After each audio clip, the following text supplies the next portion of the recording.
Hello and welcome to today's Saturday's Storytelling Saturday. I'm Michael Gracia. Let me just fix my camera for a second.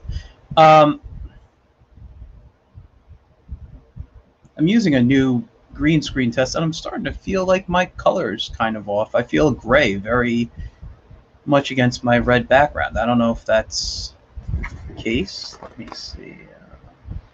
Whoops, moving away from the green screen there. Anyway, I'll worry about that another time. I wanted to do something special today because last week I had my buddy JM on, and we did the Marvel method. And I thought it was a lot of fun, and I plan to finish the comic that we did, make it clean, maybe even color it, but I'm thinking just keep it in grayscale. I think for the story it works better. But I don't know if some of you know, I hurt my elbow a while back, and I recently saw the doctor. It turned out to be golfer's elbow. I'll be fine. I just wear a brace and do things what I need. But I'm kind of a little slow on my arc the next week or so while I'm resting up my arm a bit. Anyway, I wanted to. Last week we didn't get to any of the reviews, so I wanted to do the reviews today. I want to review. I'm going to mostly focus on webcomics, I think, today, even though I know I said I'd do some indie, but there's so many great webcomics I want people to know about. Are there some that weren't for me? Absolutely, that I read. Doesn't mean they're bad, though. It's just they're not for me. And I want you guys to know what's out there. There's so many different types. I also want to review the new Superman and Lois premiere. And I gotta say, I really enjoyed that first pilot episode. I did have my concerns because it is a CW show, and we'll get to that later. The first thing I want to do, and let me just get to the right window open here. I apologize. So I'm going to share some webcomics with you guys. And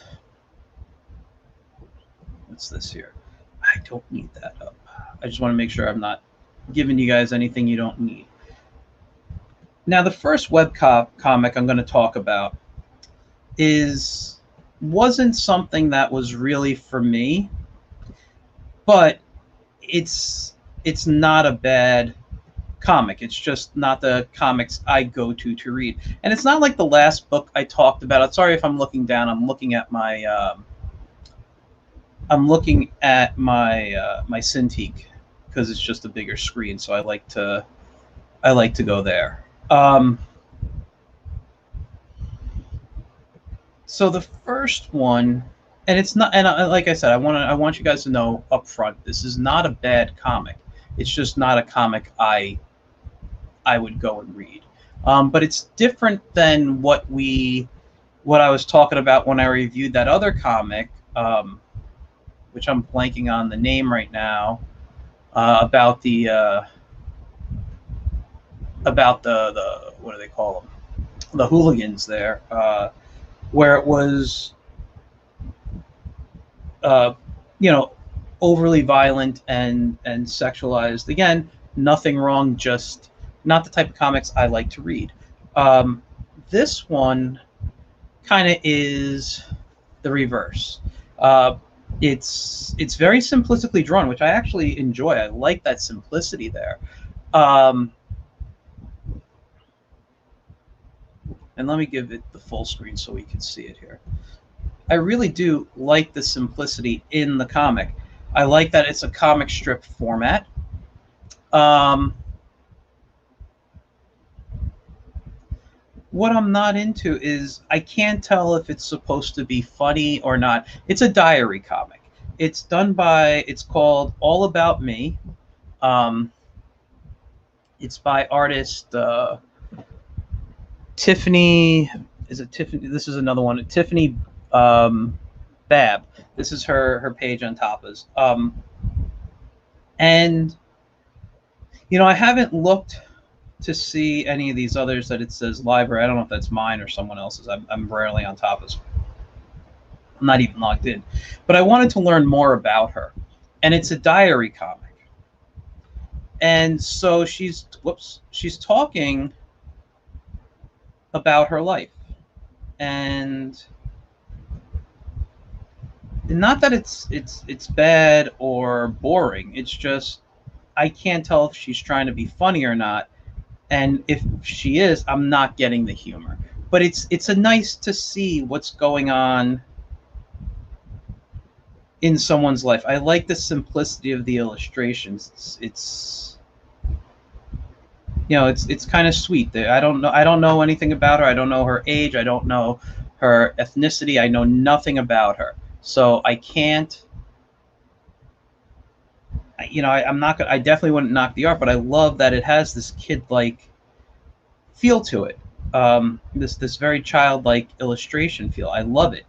I just can't tell if I'm supposed to be laughing at it or not. But it's nice kind of seeing the stuff going on in in someone's life. All right, that's the first one. The next comic I want to talk about is The Little Warrior. All right. When you look at this comic, oh my God, The Little Warrior, beautifully illustrated. There's 2 chapters. I've read chapter 1, and I'm not going to go through every page. But what I love about this, what really attracted me was the illustrations. And as I continued looking at it, all right, I just got more and more interest in this artwork here. This Little Warrior comic, oh my God, just people should be checking it out. Just art alone. I'm trying to read here who it's by. We'll have to, I don't see the name right now. I forgot who it was, but holy, just beautiful. They're kind of fast digital paints, right? And it's, like I said, it's almost no words. It's almost all pantomime, a couple of sound effects like that, but everything is all pantomime. One of the things that I'm going to say, and it's just a critique as an artist and someone who's been an art director and also taught art. I love this character here. I love this design, but in some pictures, I feel like size proportions off. Like, I just, you look at the other page, he looked thinner. Here he's got thicker legs. So this is my only issue. But God, I mean, beautiful colors. Just go through this seriously. I don't know what else to say. I mean, it's obvious this guy, he's on a quest of some sort, and I don't, there's not much info I want to pass along, but I just want you guys to read this. I love the rendering of how this guy colors, and it's these great, I don't want to call them quick because I know he put time into this, but it's not always a super clean digital paint, but it's he definitely works on the characters, right? Definitely check this one out. This is somebody I gotta look at. I might want to bring him on my Get in Tune show on Tuesday nights and just talk to him or her. I don't know who's making the comic right now.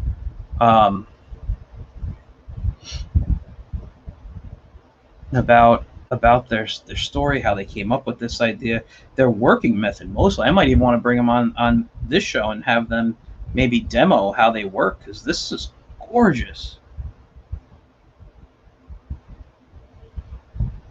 I love this right here. Great composition,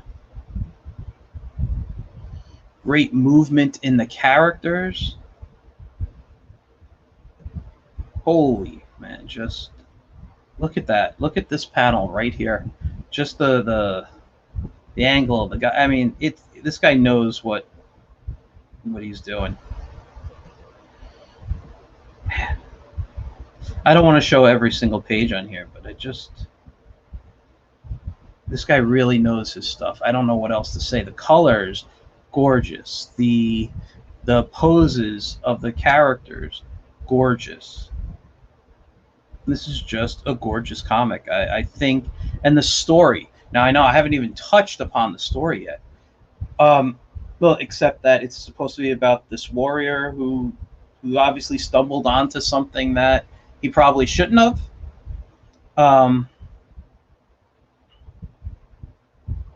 At least that's what I gather reading it. You know, I don't even know the main character's name. I don't know if they ever say it. But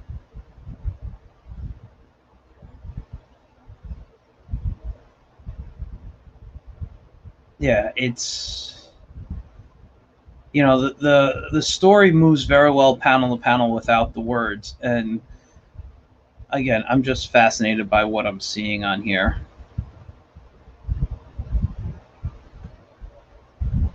You know, and I think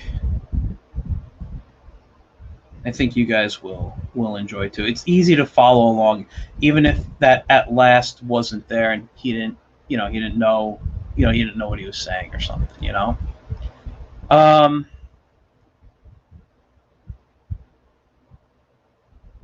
This one next, A Stranger I Loved by Elena, how does it say? Vitagliano. Okay. I only read the first issue. I know I said it looks like I clicked on the second one here, but I just clicked to see. I wanted to see something.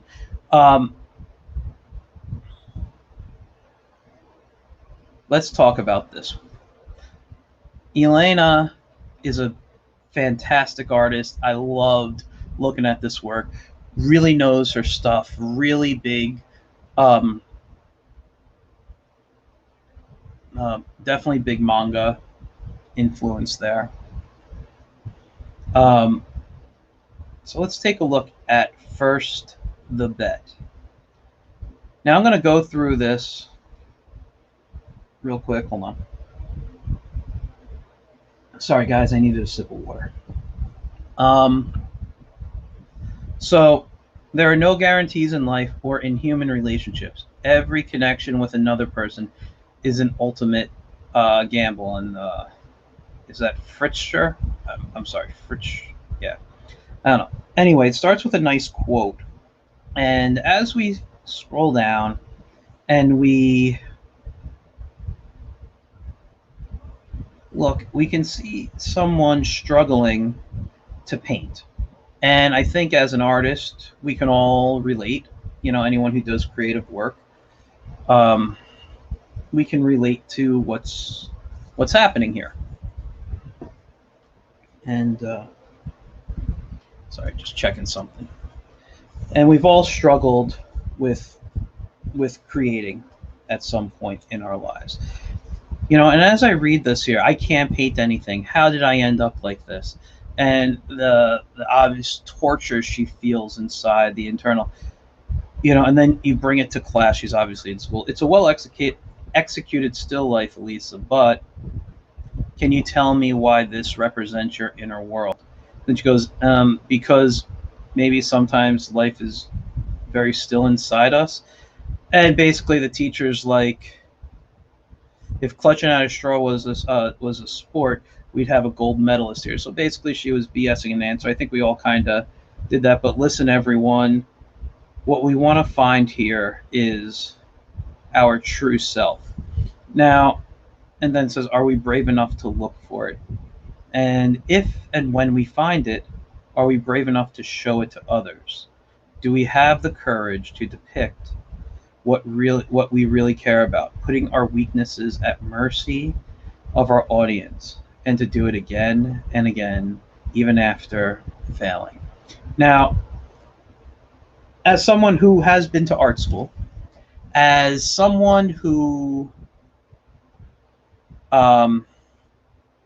as someone who's been to art school, as someone who, you know, has kind of, I don't want to use the word struggled with my art, or at least finding my, you know, inner artist and what I want to say, who I am as an artist. You know, I remember writing a paper in college, and it asked us to kind of start with a quote, and I forgot who I quoted, but the quote basically was, um, you know, when we show our work, we're showing our innermost desires. Hey, Mike, thanks for tuning in.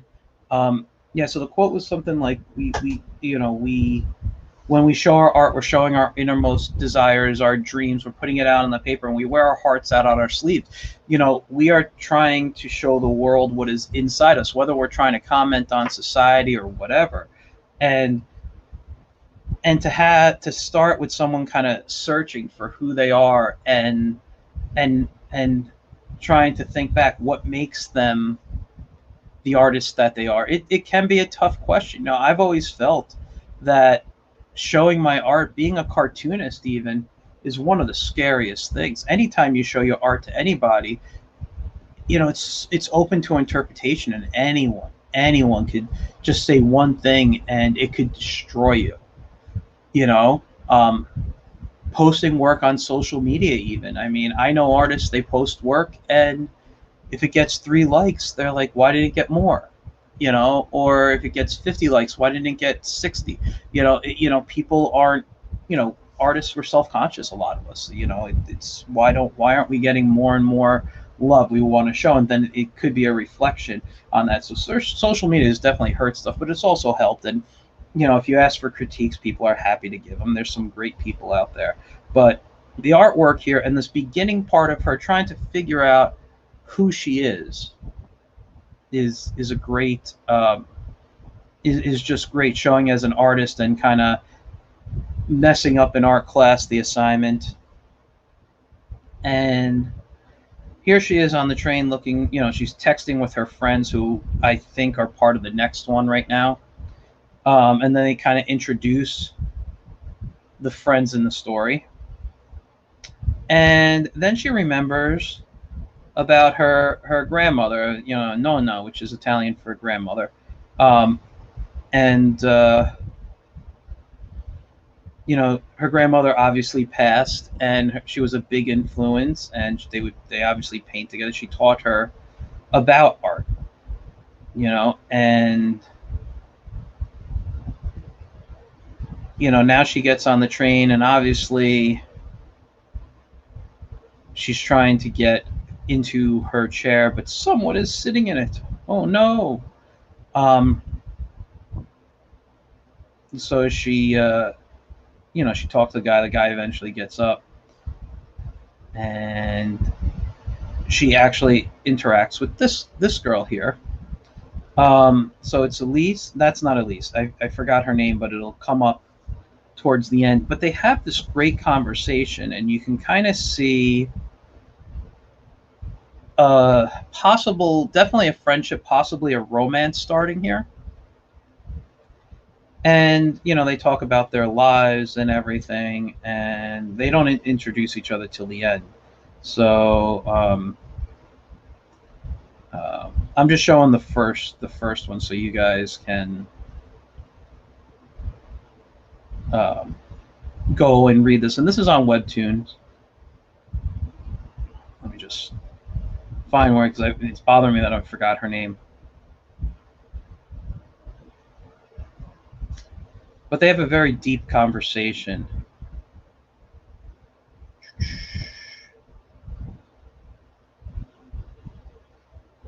And you can see, you know, so Elsa, do you have anything? Yuri, that's her name. Yuri. So Yuri and Elisa.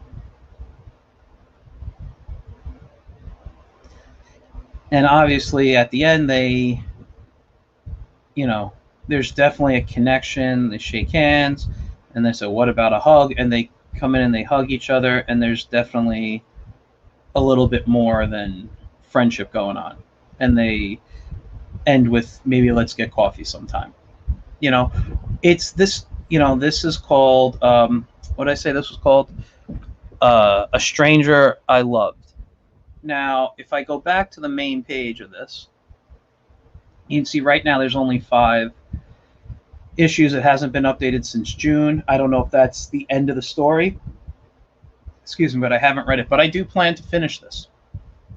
This is a really, really fun comic. The artwork is gorgeous. The story is there. At least the first story sets it up and keeps you wanting to know what's happening next. You know, this one. Let me get a sip of water. Then I'm going to talk about this one. This one you got to read very carefully. It's called Silence, I think. Yeah, Silence. Part 1, Nature. All right. Now, art-wise, holy crap, this is beautiful. It's all, you know, I don't know if this is digital, probably, but it all looks like beautiful pen and ink. And, you know, unless you're really paying attention, because there's so much black going on, you kind of need to pay attention to see everything going on in here. And I'll be honest, I don't even remember. I couldn't even tell you what this story is about because I was so attracted to the artwork that, you know, what I gather is there is, you know, I mean, just look at that. That's just gorgeous right here. You know what this kind of reminds me of, in addition to like ink painting, kind of reminds me of like etching, almost like looking at like maybe more along the lines of like a monoprint or something, you know. But as you look here, and you can tell, I feel like she might be Mother Nature.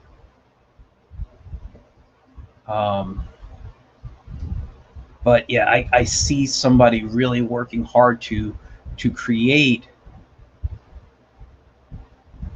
a gorgeous piece of art. I gotta see if I can find the artist's name. This is somebody to have on my Get in Tune show, or even my storytelling one day. He or she, like I said, I don't know who did this. I'm just like blown away by it. You know.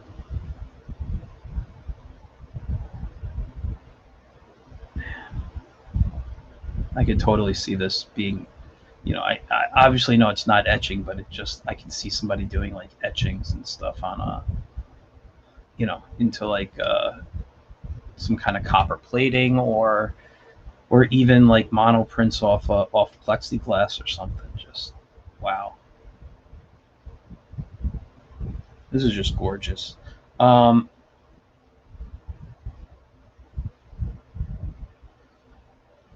I have some friends I need to introduce this to.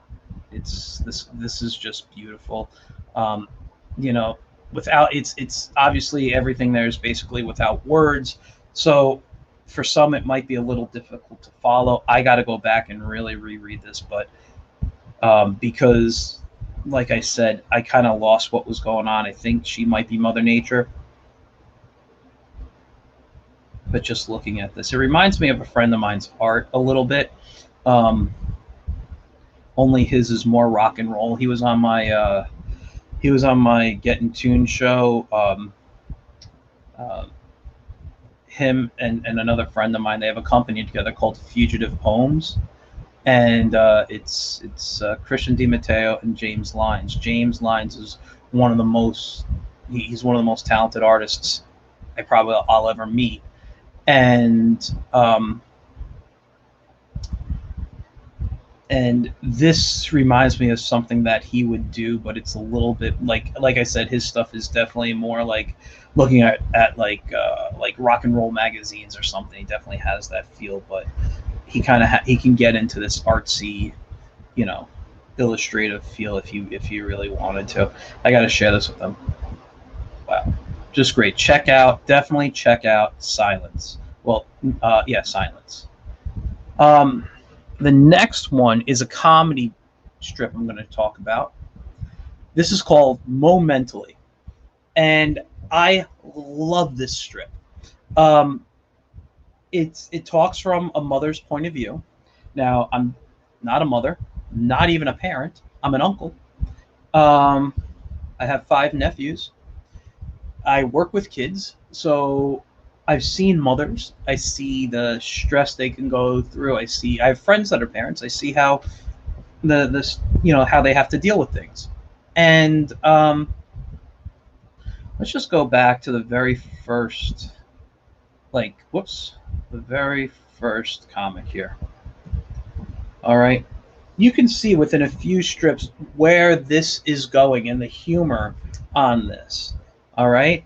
Oh, sweet little baby. You want to touch mommy's face? And,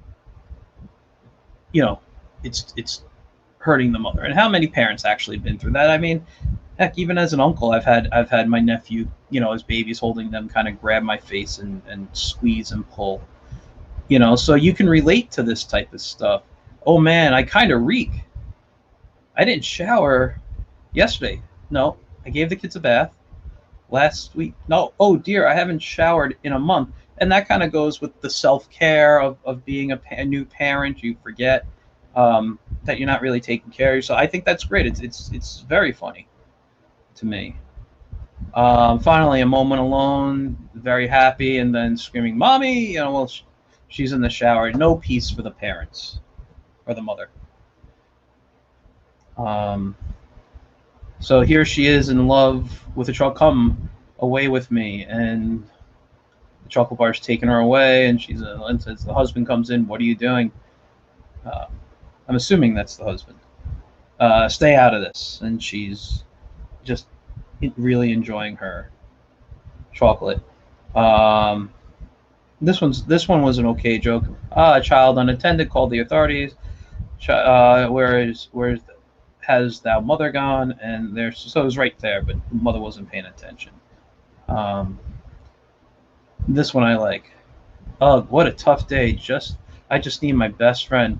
And then, hey girl, I always got your back. Red, my BFF. And that's why you're hugging that wine. Very funny stuff. Very funny stuff. And let's just go there. Another one I like. And here the mother saw a spider. What did she have to do? She had to burn the house down. There is... Actually, this one was funny. All women talking about, what is giving birth like, and she gives like an honest answer. So you could... Oops, what's popping up here? So you can go let's go to the last one, which there's a new thing, she's going to be doing a Kickstarter. I'm definitely going to probably be checking that out. Starts February 12th, and so it's already up. Like this one is one of my favorite strips. This is the last one she published before that. It says, the husband comes in, what you doing? Reading about chocolate while eating chocolate.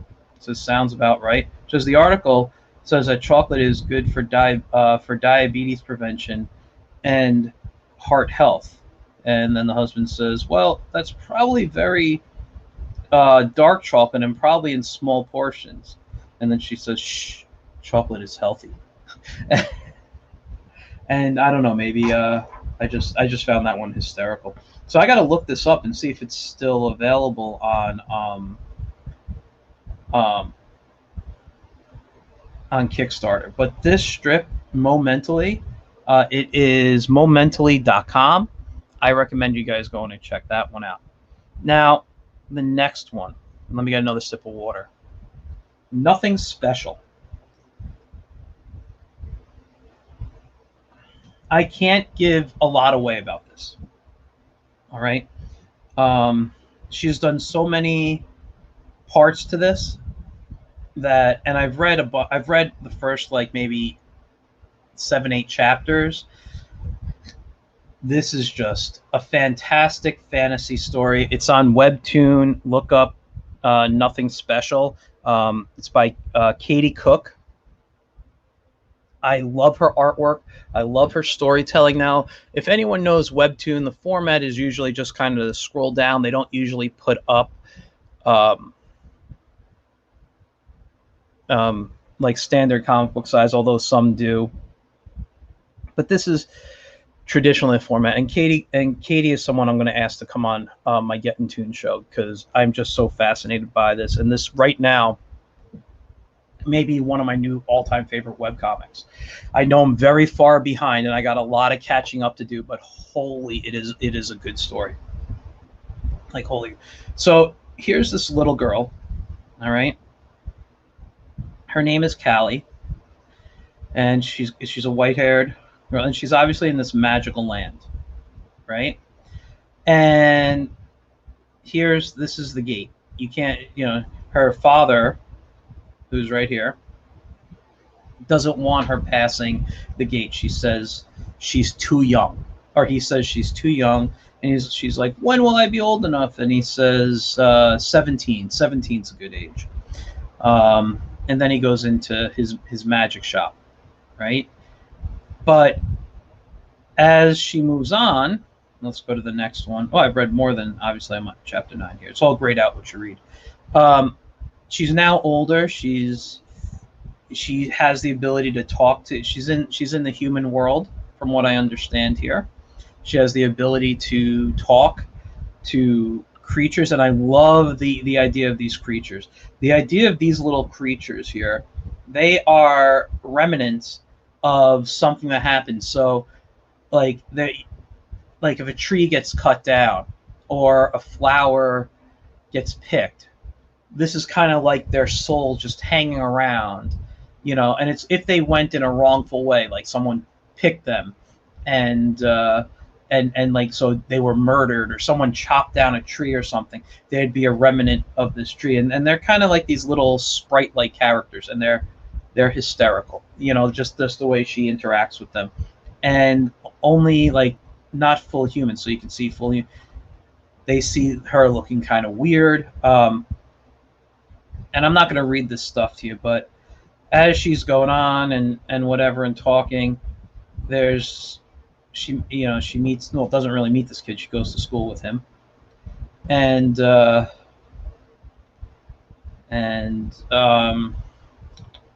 what's it called? So he lets her know he can see those spirits too. Oops. And they kind of skip school.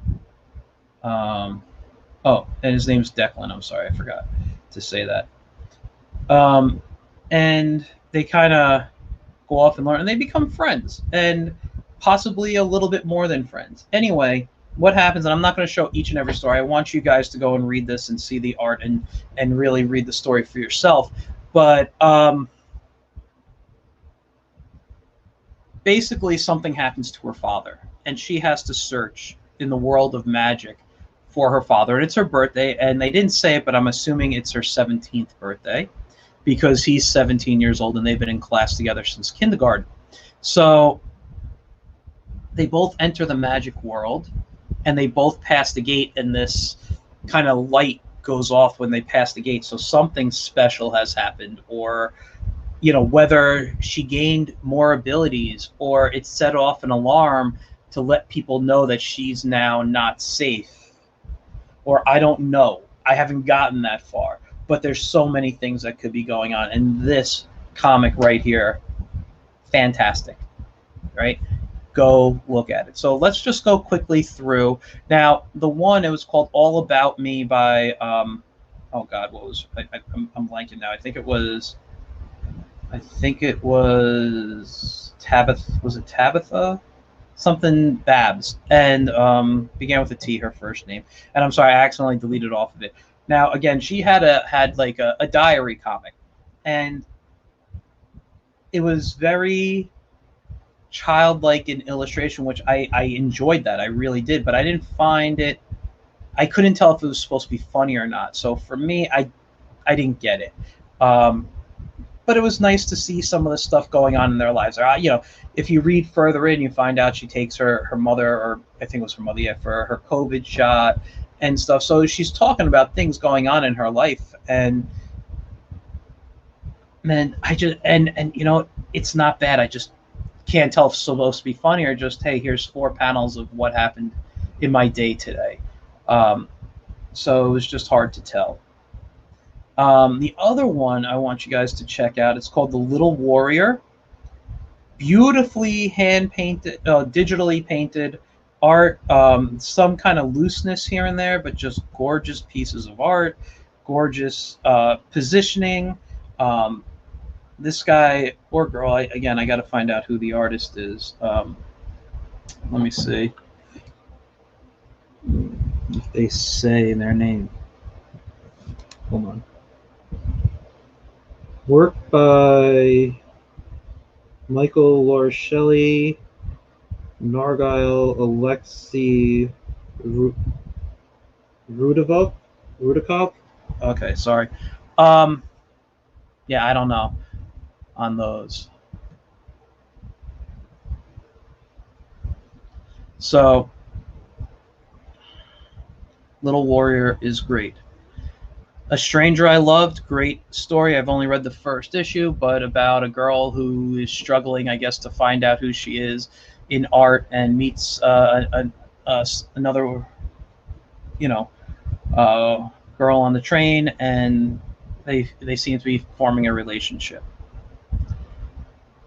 Silence, beautiful art, all, no words. This is gorgeous. I'm having a little trouble following the story because a lot of it is either has a lot of darkness in there or just hard to kind of tell a little bit. I'm gathering this girl who wakes up is Mother Nature. This is just such a beautifully freaky pose. But it reminds me of like printmaking, my days doing printmaking work. I never drew anything to this quality, though. I can honestly say this is not how I draw. And I look at it and say, damn, I wish I did. Next up, Momentally, great humorous comic about being a mother and having a family and motherhood. Just really, really great. So this went on live February 12th on Kickstarter. I got to look it up because February 12th, Kickstarter usually does things for a month. So that'll go 30 days past. So I don't know what day officially that would be. And then nothing special about this girl, Callie, and Declan, who obviously have powers. And there's something very special about Callie while she searches for her father.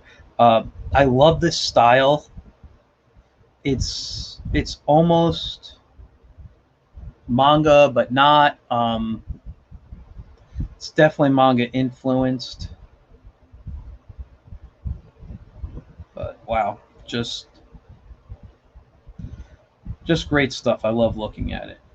And the flow on Webtoon, where you can find this one. By the way, this is Webtoon. This is her own site, momentally.com. This one is on Tapas. Silence is on Tapas. Webtoon has A Stranger I Love, and this one is on looks like its own website, thelittlewarrior.com. So these are great places to look.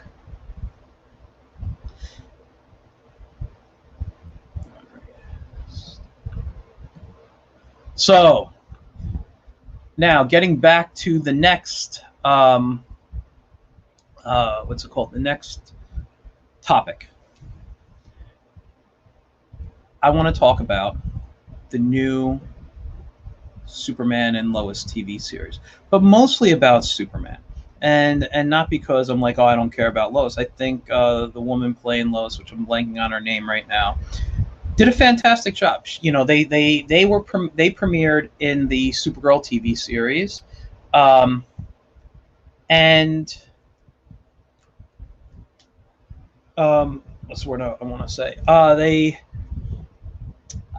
I don't feel, and I understand it was a Supergirl TV series, but Superman was definitely overshadowed by Supergirl. And I know they had to for the series. And they made, they say things to make Superman, I felt, be this amazing superhero, feel super special. But I felt in the TV series they kind of toned him down, which is fine. Supergirl had to be the star. But now he gets his time to shine. And there was a lot of really, really cool stuff. So I'm going to let me just share the screen real quick here. Share screen. Okay, so I'm sharing my folder here of Superman, all the artwork that I downloaded from the internet. So what is this here, just to see real quick? Whoops, not that one yet. Okay, so this was the costume he wore on Supergirl. Whoops, you guys can't see it, huh? Why is it not popping up? Let me do this. Let me stop that screen share. Okay, and let's share. I'm going to just share the entire screen. That should be better now.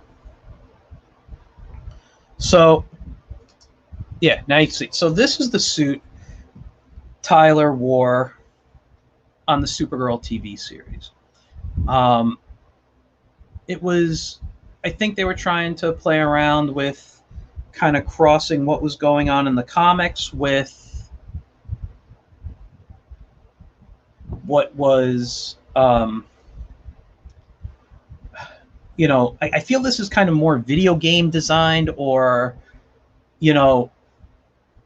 like those old, those Fisher Price, Super Friend toys where they're very kid. Like I have, if I was able to share the screen, I have a Flash, not a Flash, a Dr. Fate one around, and I feel like this is something made for like a kid's toy. That it's not really that great design of a costume.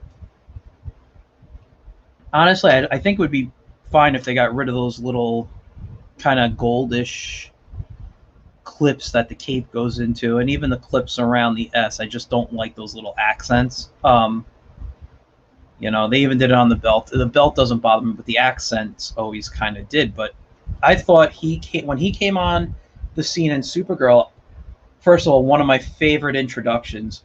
When Supergirl met the Flash, when Barry came to her world and they met, super fun. You can see they really enjoyed it. I think when they brought in Superman and Supergirl first met, and they're saving the planes, and it's just all super, superhero-y, very, very like, oh, after you do this. No, your turn, whatever. It was just like, very playful and fun.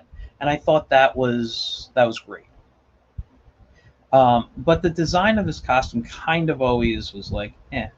And I know they were trying to pull a little bit in from the Henry Cavill movies, that, to kind of still give that same look, but make it their own. Okay. And then I don't remember. I wish I could have. Can I get a larger? Where is it here? Whoops, sorry, not that. Okay, so now I can see a little better here. So this is kind of the costume he wears now, but let's wait till we get over to that. Let's go back to, this is them together. This is him as Clark in the TV series. I feel they kind of wanted to have that little, silver, kind of Bronze Age Chris Reeve feel to it. Of kind of being a little goofy, and it was just a quick little piece in there, but he did bring that feel in the other one, but he doesn't really show it in the TV series. It's just kind of hinted at. He's a completely different Superman. He's grown up from what we've seen. I don't even know if this is the same universe as the Supergirl TV series, or if it's the same time period, because when they left off in Crisis, it was assumed that their two boys were babies, but now they're teenagers. So I don't know, but I think they work well as Lois and Clark there.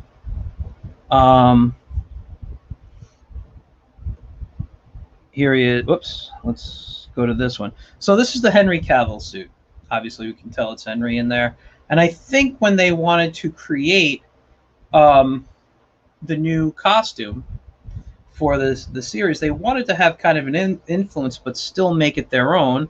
Which is, whoops, wrong one. We'll get to that. Which is why they did this. This is more in line of the comics, of the current comics, or at least the current comics a few years ago. I don't really read Superman these days. I don't really read DC in general, or mainstream in general, I should say. I love DC. I'm not gonna lie. I just, where is it? Let me get over to the right screen here. I just picked up this yesterday. It's called Generations Forged. It's from the pages of the Dark Knight's Death Metal.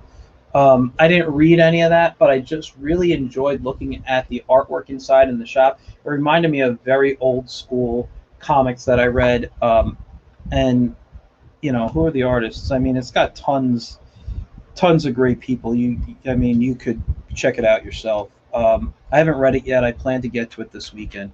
But as I look at it, it just kind of, I mean, I feel like I'm reading something from my childhood, you know? And so for me, this was, that was great to find. And I like those type of comics. But I don't really read a lot of mainstream, but I still love my superheroes. Now getting back to here.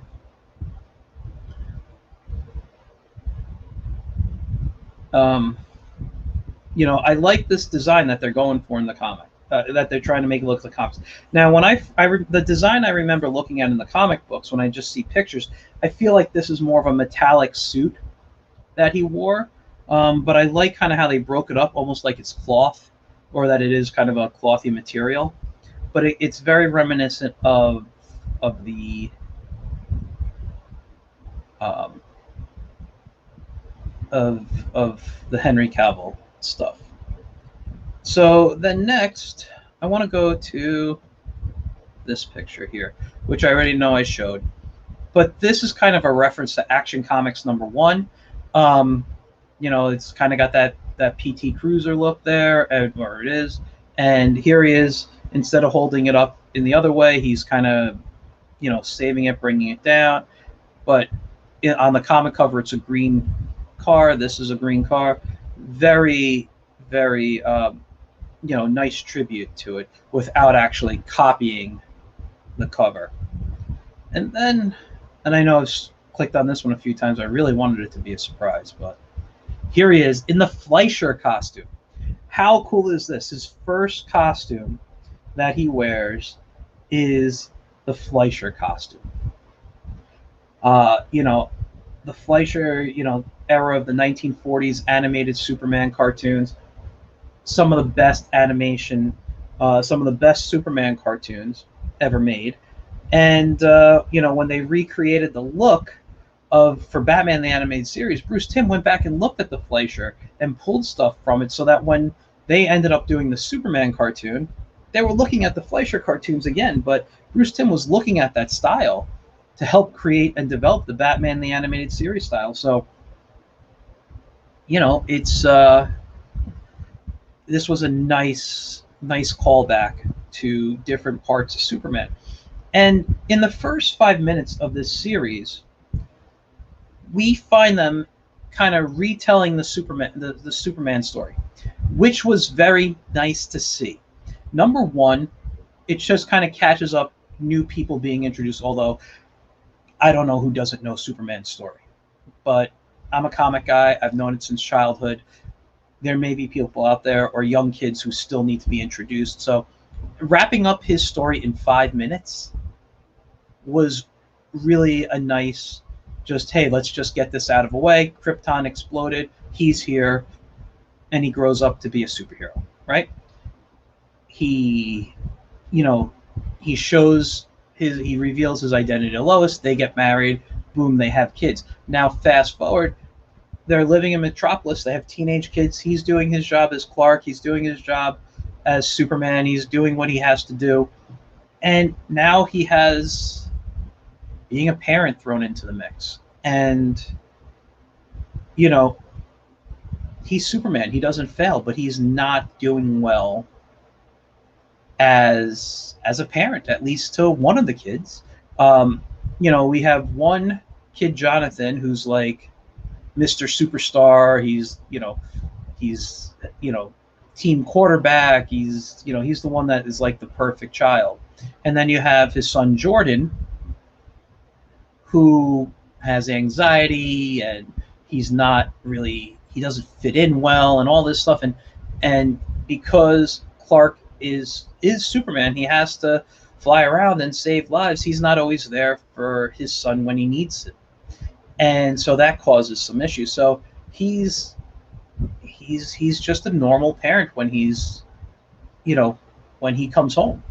And I don't want to give too much away in the series for the premiere.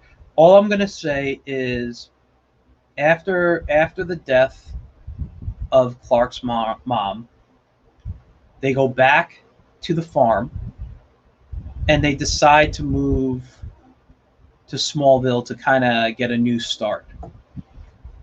And this is a CW show, so we got to remember, number one, there's going to be teen drama in there, and we can't hope for always it being about Superman, always being about him fighting the bad guys, saving the day, right? It has to be about him being a parent, him working as a team with Lois as a parent, him communicating with his sons, trying to get back to his roots in Smallville. There's a lot of things happening, and you can tell just even in the introduction of the first episode that his sons are going to play a major part. Stuff going on. One of them you can tell already has a crush on Lana's daughter, and and it's going to be. It looks like it's going to be a fun adventure. I give every show 3 episodes. If you can't drag me in 3 episodes, I think you didn't do enough to hook me. And I think the first episode was fantastic. It was an hour and a half. If it's not on demand or you didn't watch it live, you can definitely go on to like the CW website or app or whatever and watch it there.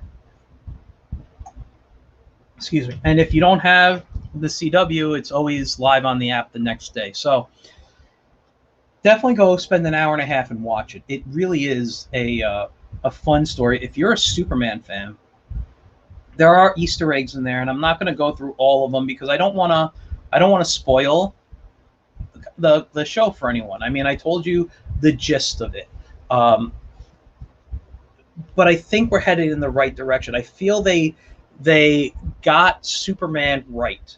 A lot of times, okay, I've watched every interpretation of Superman. I mean it. I've seen every interpretation of Superman. I know a lot of you probably have too. If you're a comic guy like me and you grew up loving Superman, and to be honest, if I had to pick my top superheroes, it's Superman, Green Lantern, Dr. Fate, and Nightwing on the DC side. Those are my 4 top superheroes.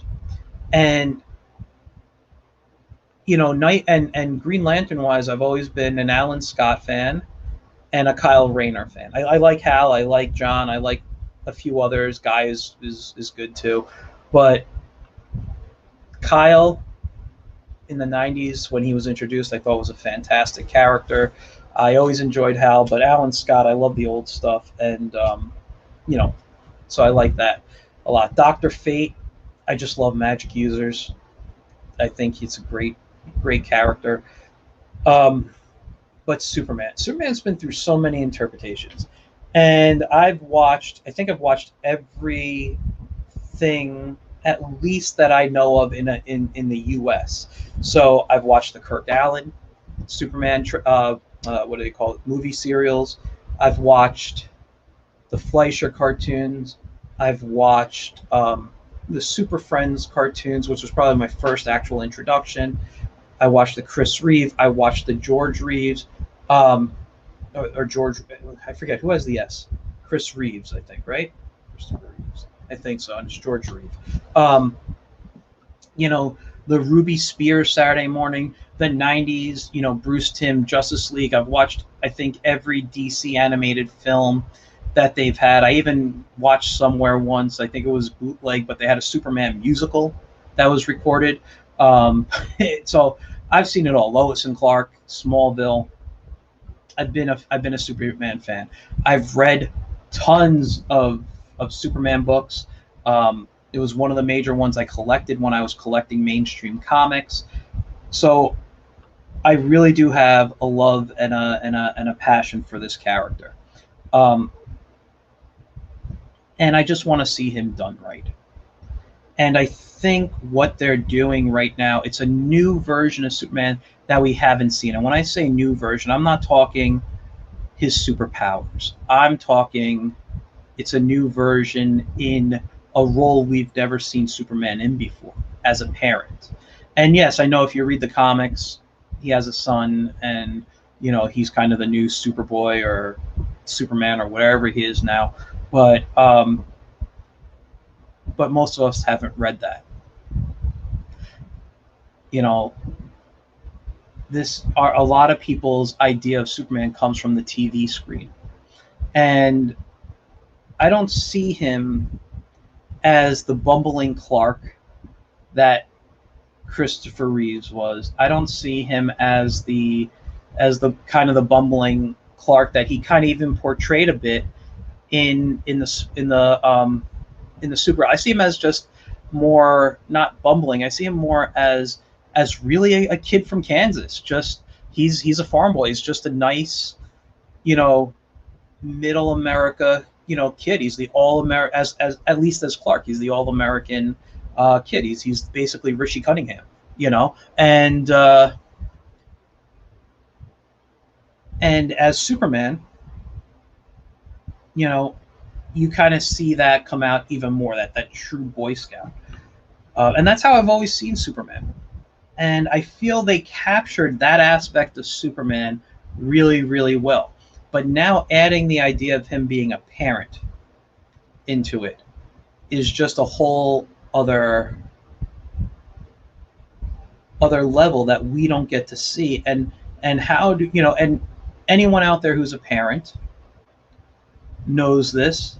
You're gonna just try your best, and some days you're gonna, you know, be a superhero to your kids. Other days you're gonna mess up, and we are human.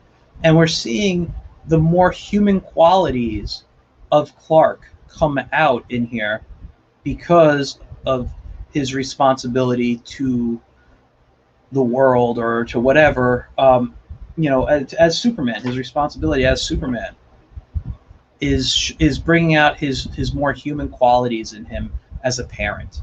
And I think that's going to be the draw. And if they can keep that going, this will be a good show. Now, I do expect teen drama. I do expect to have a couple of episodes that are going to be kind of like filler, like, oh, I can't believe they did this episode. I do expect that. It's CW. And I do believe at some point the focus will move away from Clark and Lois and really focus on the kids.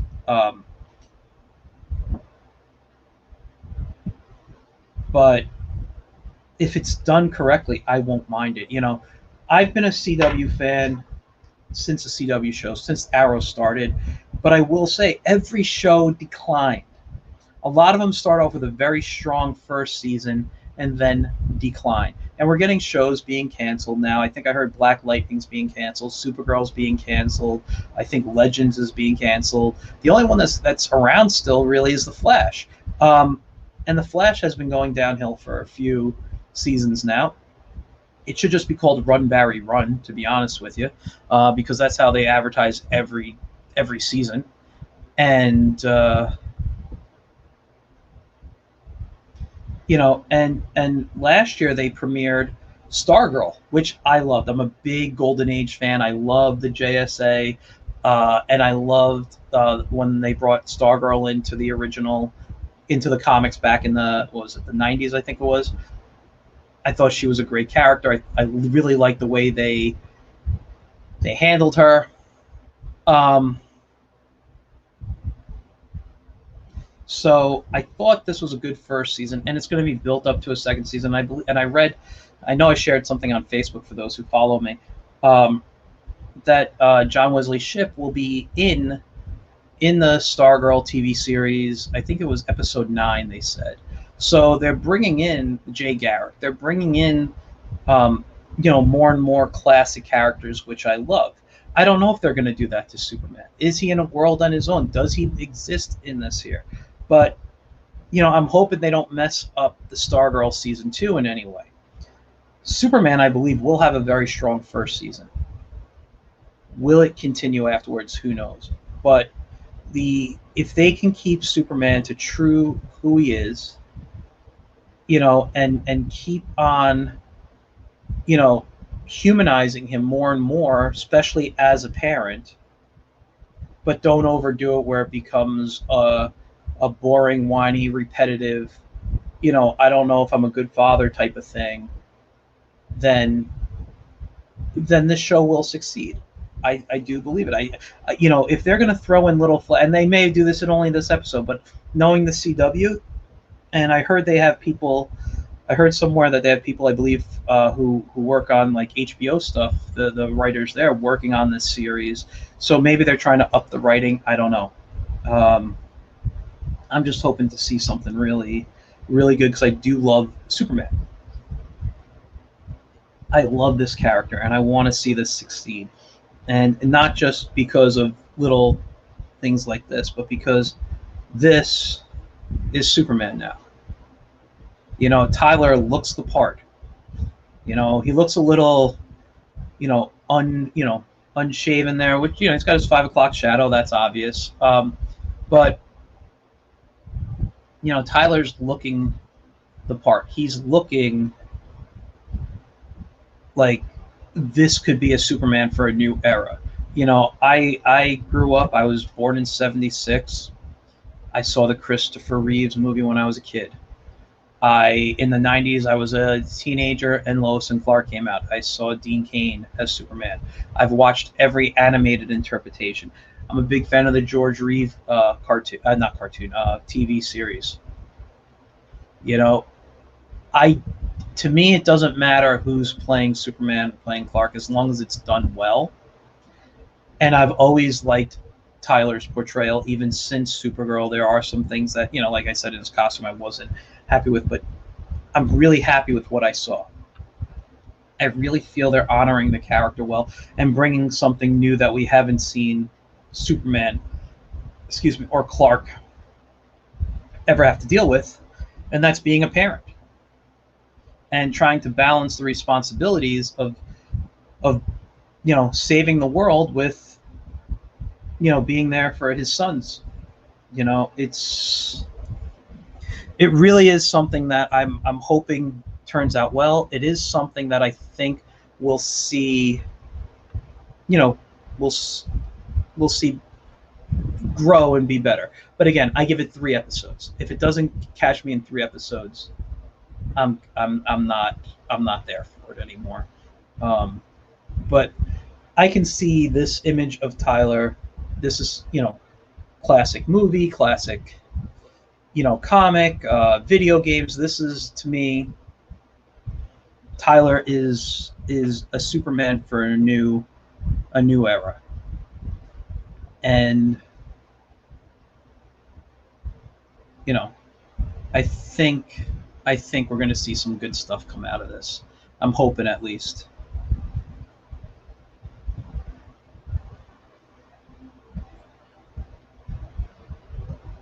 So, anyway, guys, check out the comics that I mentioned. Let me just pull them up one more time so I can get the names of them. So there was, give me one second. So this one here I'm going to put in the comments. This one is called The Little Warrior. I love the artwork in here a lot. This one is, let's get this one in here. A Stranger I Loved. Really great piece. I only read chapter 1, but definitely read more of it. This one is Nature. Did it go? Yeah, it looks like it's going. Momentally, I don't know if this is officially over, if she's just taking a break to do the Kickstarter and put the book in print, but all the stuff's up there if you go back to the first comic and read through it. So Momentally is great. And then last but not least, let's just go back to the first one so I don't start you. Just get to that. Go over here. And I'm going to get you guys right to chapter 1 with one of my new favorites. It's called Nothing Special. All right. So you guys check those webcomics out.